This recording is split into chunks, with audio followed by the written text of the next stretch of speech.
परीक्षा रद्द झाल्या तर विद्यार्थी दशेत असताना प्रत्येकाच्या मनात कधी ना कधी हा विचार नक्कीच येतो की जर या परीक्षाच नसत्या तर किती बरं झालं असतं. सकाळी लवकर उठून अभ्यासाला बसणं, रात्री उशिरापर्यंत उजळणी करणे आणि निकालाच्या दिवशी पोटात पडणारा धस्स, या सगळ्या व्यापातून सुटका मिळावी असे प्रत्येक विद्यार्थ्याला वाटते. पण खरोखरच जर परीक्षा कायमच्या रद्द झाल्या तर आपले जीवन कसे असेल? हा विचार जितका सुखद आहे तितकाच तो गंभीरही आहे. परीक्षा रद्द झाल्या तर विद्यार्थ्यांसाठी तो एक मोठा सणच असेल. सध्याची शिक्षण पद्धती ही गुणकेंद्री झाली आहे. जास्तीत जास्त गुण मिळवण्याच्या शर्यतीत विद्यार्थ्यांचे नैसर्गिक बालपण हरवून जाते.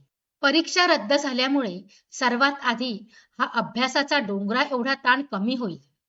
पुस्तकातील ओळी पाठ करून त्या उत्तरपत्रिकेत उतरवण्याची घोकंपट्टी थांबेल. विद्यार्थ्यांना खेळायला, चित्र काढायला, संगीत शिकायला आणि निसर्गाचा आनंद घ्यायला मोकळा वेळ मिळेल. भीतीमुक्त वातावरणात शिकल्यामुळे विद्यार्थ्यांची सर्जनशीलता वाढेल. मुले केवळ मार्कांसाठी नाही तर ज्ञानासाठी वाचायला लागतील. दुसरीकडे परीक्षेच्या अभावामुळे विद्यार्थ्यांमध्ये अभ्यासाची शिस्त मोडीत निघण्याची भीती आहे. मानवी स्वभाव असा आहे की जोपर्यंत समोर एखादे लक्ष्य किंवा आव्हान नसते तोपर्यंत माणूस पूर्ण क्षमतेने काम करत नाही. परीक्षेच्या भयामुळे किंवा निकालाच्या ओढीमुळे का होईना मुले नियमित अभ्यास करतात. जर परीक्षाच नसतील तर अनेकांना अभ्यासाचा कंटाळा येईल. उद्या पेपर नाही, मग आज कशाला वाचायचे, ही वृत्ती बळावेल. यामुळे विद्यार्थ्यांच्या बौद्धिक क्षमतेचा विकास थांबेल आणि एकूणच समाजाचा शैक्षणिक स्तर खालावू शकेल. परीक्षा हे विद्यार्थ्यांच्या प्रगतीचे मोजमाप करण्याचे एक साधन आहे. वर्षभर शिक्षकांनी जे शिकवले ते विद्यार्थ्याला किती समजले हे परीक्षेमुळेच स्पष्ट होते. जर परीक्षाच नसतील तर विद्यार्थ्याला स्वतःची ताकद आणि कमतरता समजणार नाहीत. कोणत्या विषयात आपण कच्चे आहोत आणि कुठे जास्त कष्ट घ्यावे लागतील याचा अंदाज येणार नाही. शिक्षकांनाही प्रत्येक विद्यार्थ्याच्या प्रगतीचा आढावा घेणे कठीण होईल.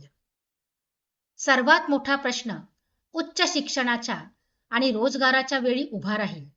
जर 10वी-12वीच्या परीक्षा झाल्या नाहीत तर वैद्यकीय, अभियांत्रिकी किंवा इतर महत्त्वाच्या अभ्यासक्रमांसाठी प्रवेश कोणाला द्यायचा?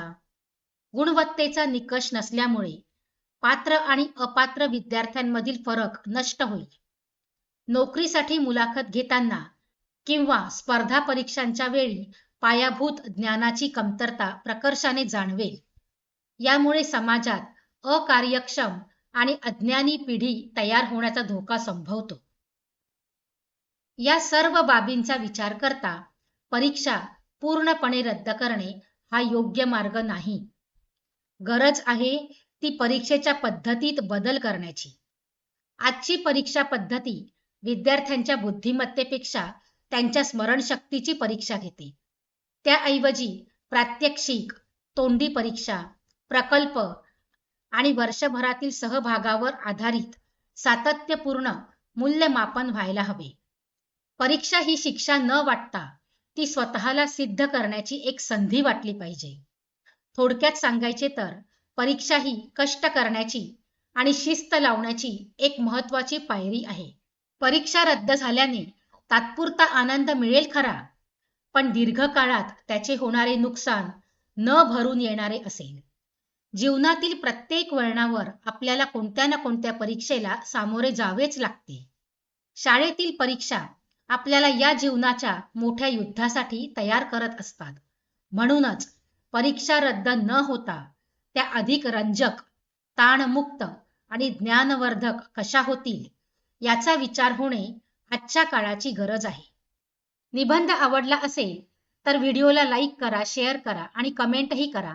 आणि हो, आपल्या चॅनलवर नवीन असाल तर चॅनलला सबस्क्राईब करा. धन्यवाद.